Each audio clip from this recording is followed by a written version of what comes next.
What up, guys? It's your boy Just King Zeri. Welcome back to the Just King Zeri podcast. And yeah, man, today we're gonna be talking about Leon Schreiber and the new drones that have been launched and that will be monitoring the South African borders. Yeah, man, a very interesting thing to talk about, and I just thought I should talk about it. And yeah, man, before we get into it, you know what it is, you know the deal. Subscribe to the channel, guys. Subscribe to the channel so that this platform can grow, so that this platform can reach where it's supposed to reach. You know what I'm saying?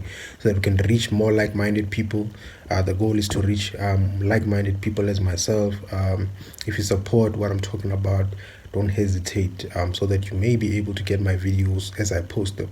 The moment you log into YouTube, you scrolling, when you find your favorite channels videos there, you will also find my own videos there. They won't miss you. You won't miss any video. So yeah, man, subscribe to the channel. So let's get straight into it, guys. A lot has happened, man. We're at the end of the year. A lot has happened in 2024. A lot has happened. South Africans have pushed patriotism like never before.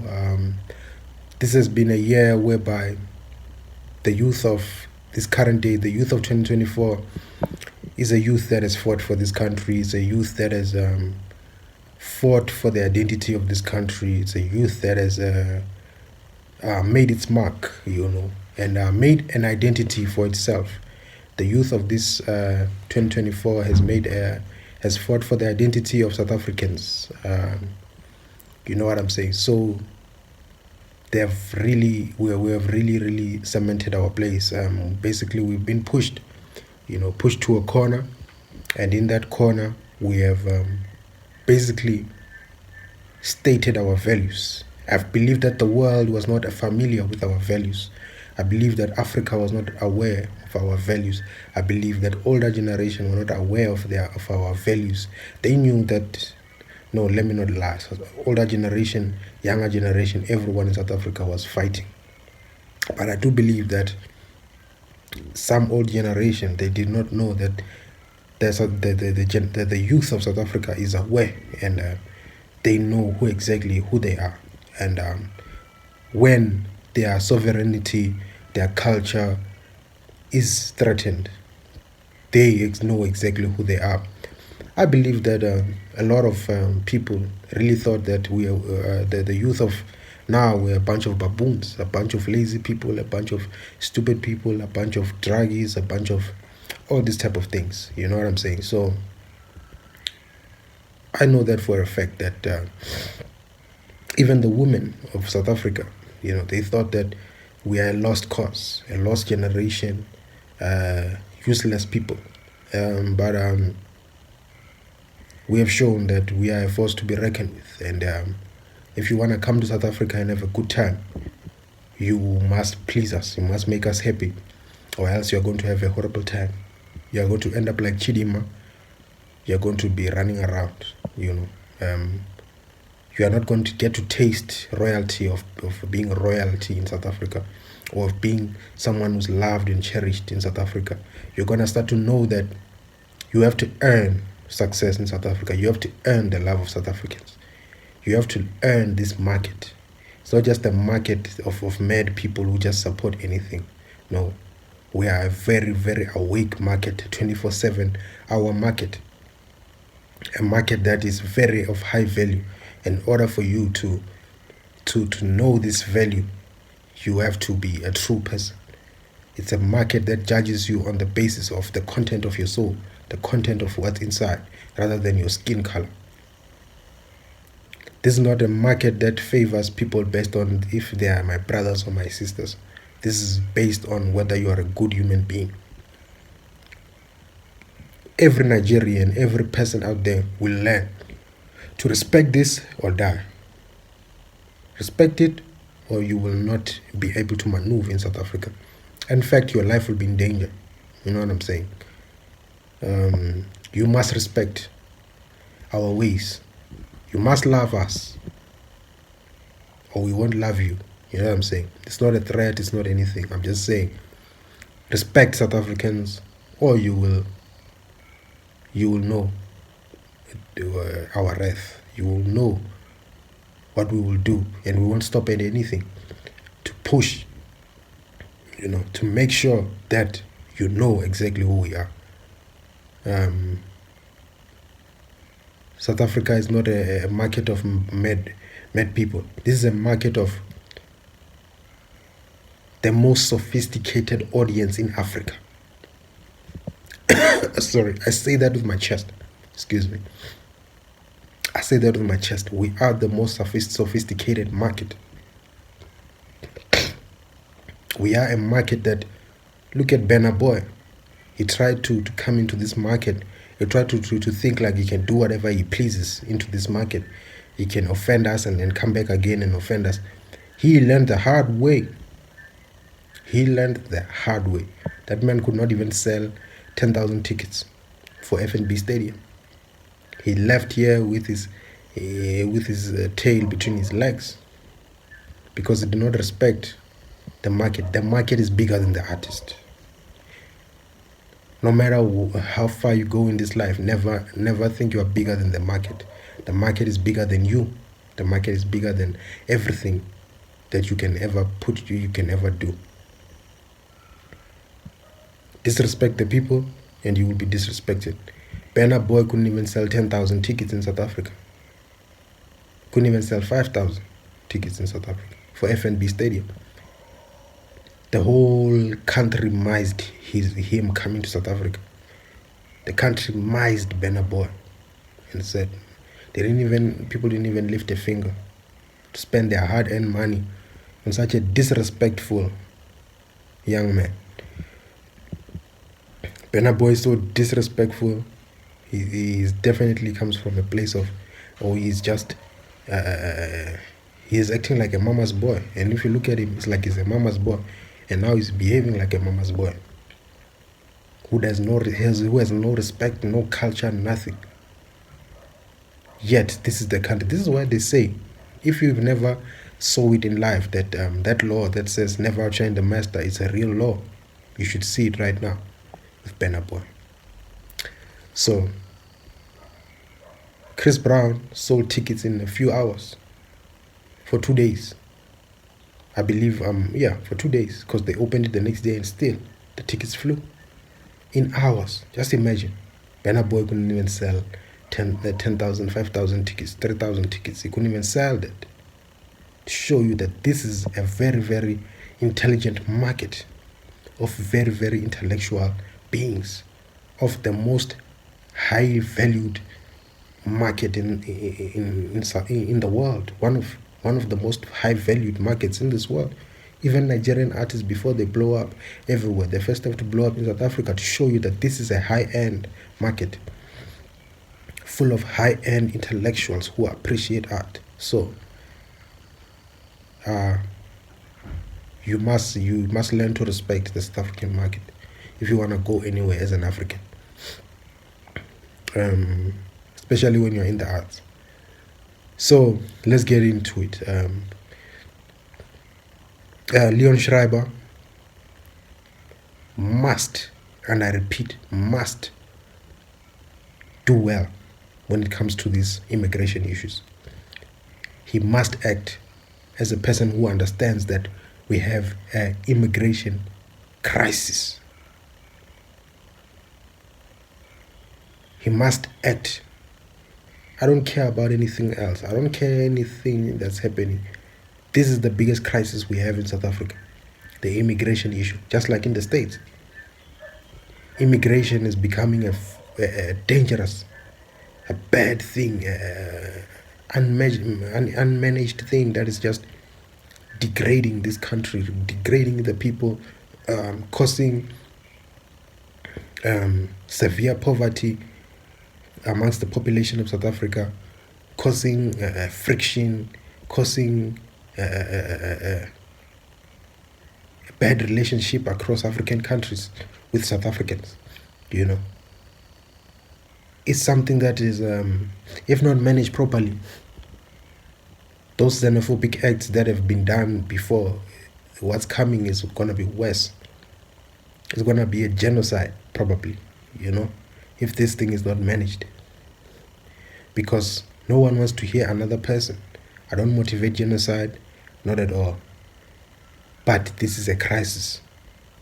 Let's avert crisis. Let's stop a crisis before let's stop a situation that can be so ruthless and harmful before, as we can see it now. South Africans and Africans are going through a war right now on social media. Every war starts verbally. People trying to come to terms, to come to a common understanding. And then when that common understanding is what they call a Cold War, if I'm not mistaken, it's a thing whereby we're still, testing each other to say, my guy, I don't want this. And then you say, yeah, I don't want this as well. Hey, you say, I don't want this. Please, let's compromise. And then there's no compromise. And then you keep offending me. You keep offending me. I keep offending you. I keep offending you. You keep offending me. You keep offending me. It suddenly goes to a place whereby, a place of no return.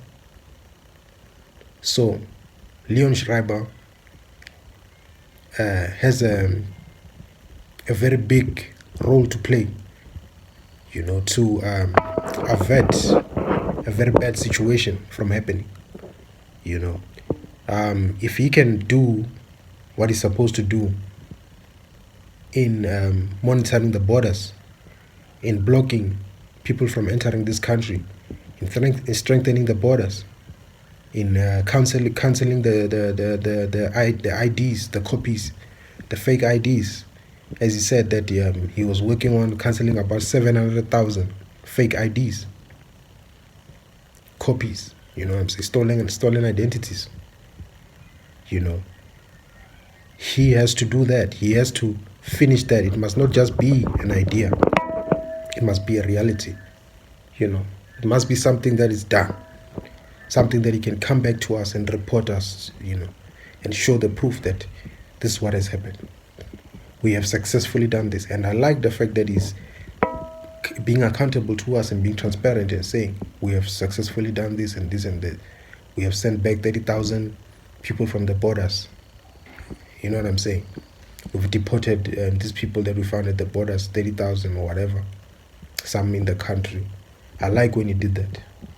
So right now, he must successfully monitor the people, and he must show us the proof. He must show us people coming into the border, people doing all these things. And he must put together a team to ensure that all these people are dealt with accordingly. Because now, saying that he put drones, it's very important that such things are done, to make South Africa cannot be lawless. Africans, they want South Africa to be lawless. You speak to educated people. You speak to people that are, you think those people have sense, but they are pushing Africa that is lawless. There's this idea of colonial borders. Borders are colonial. Hey, I'm African and I can go anywhere in Africa. Do you understand? These are lawlessness ideas. And you find such ideas being spoken about by educated people. And you ask to try to understand yourself, is this some sort of thuggery? Are these people thugs or what? Are they mentally disturbed?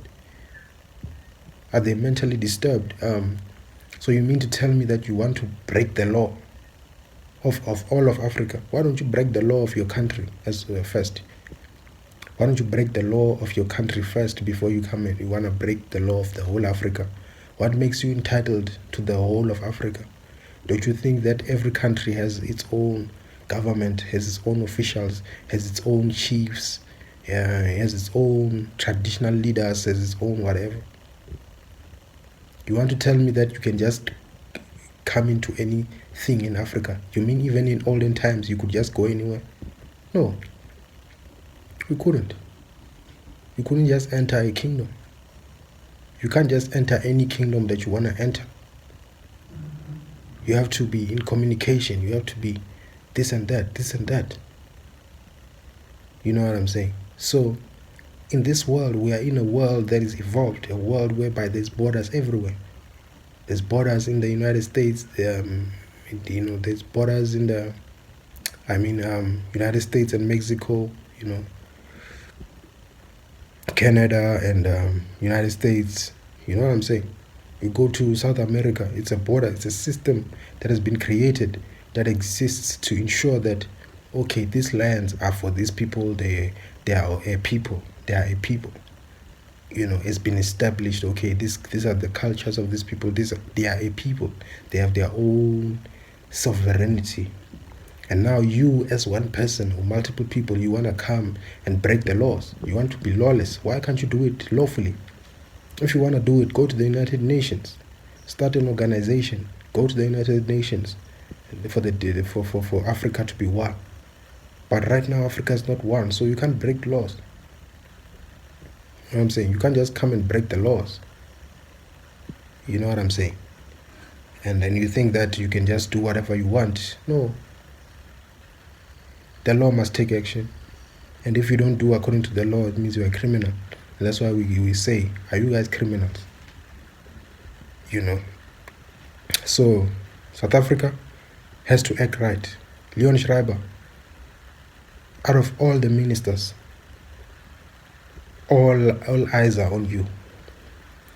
Because we could have had Gayton McKenzie here, and we could have been having it our way. We could have been having it aggressively.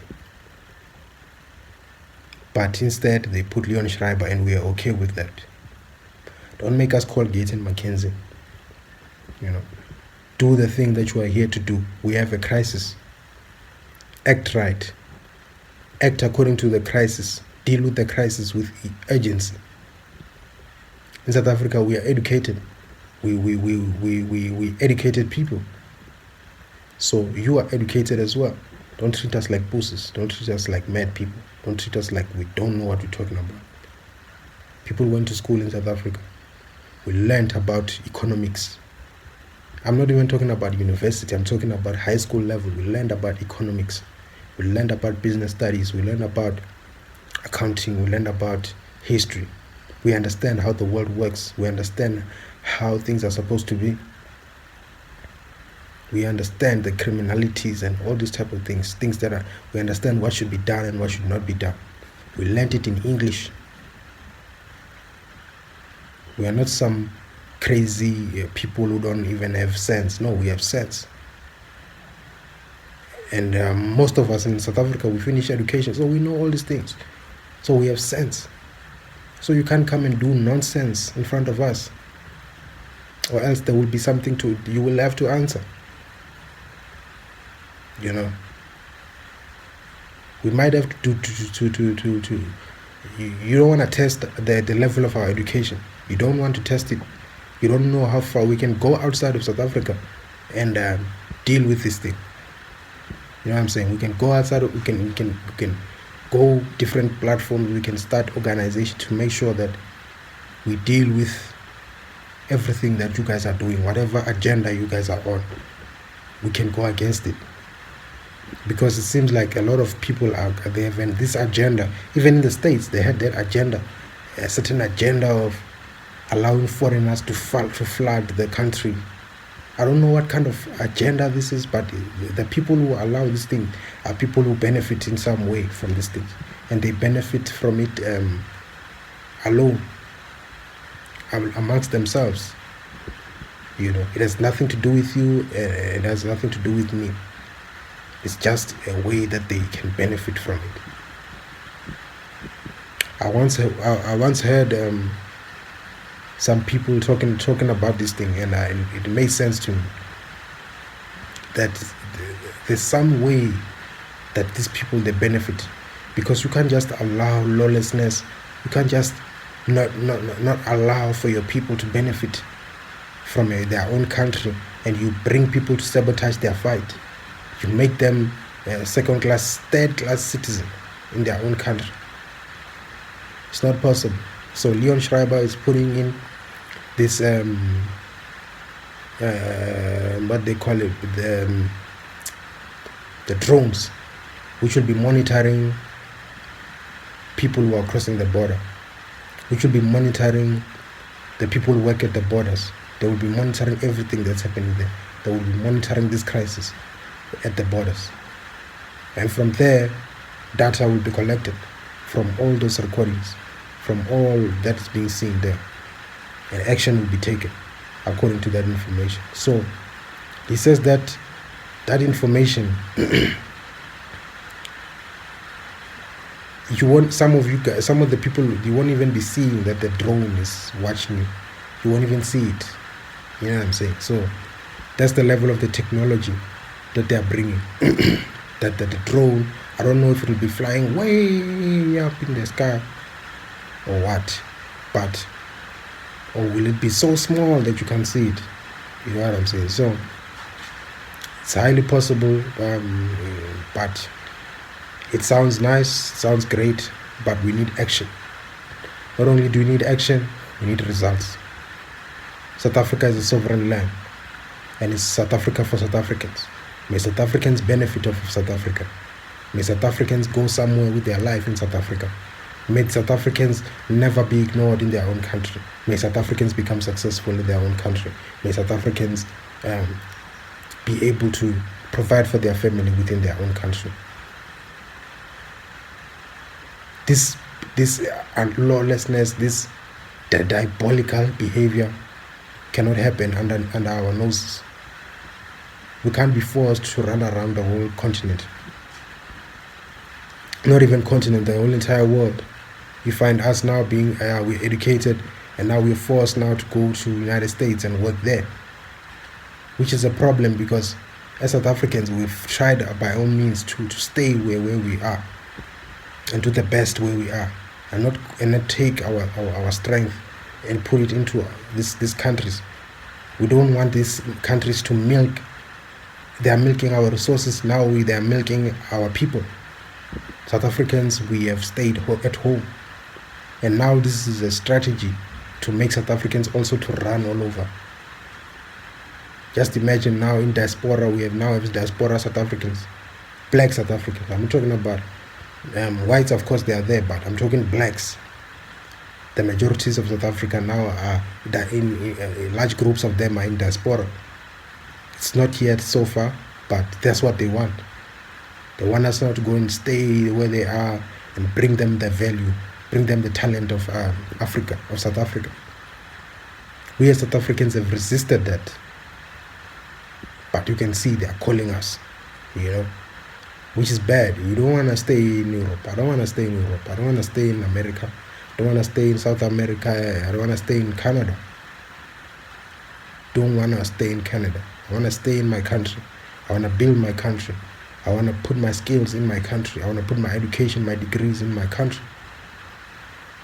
You know what I'm saying? So, Leon Schreiber, act now, because people are having a magnifying glass on you. People are having a magnifying glass on this GNU. You know what I'm saying? So you guys don't want us to put MK in power, because we can put MK in power. We don't even need you guys. We don't even need to wait for 2029. We can all just put our efforts and our strength on Mkhonto we Sizwe party. Keep testing us, and you will see. Because if you are not for South Africans,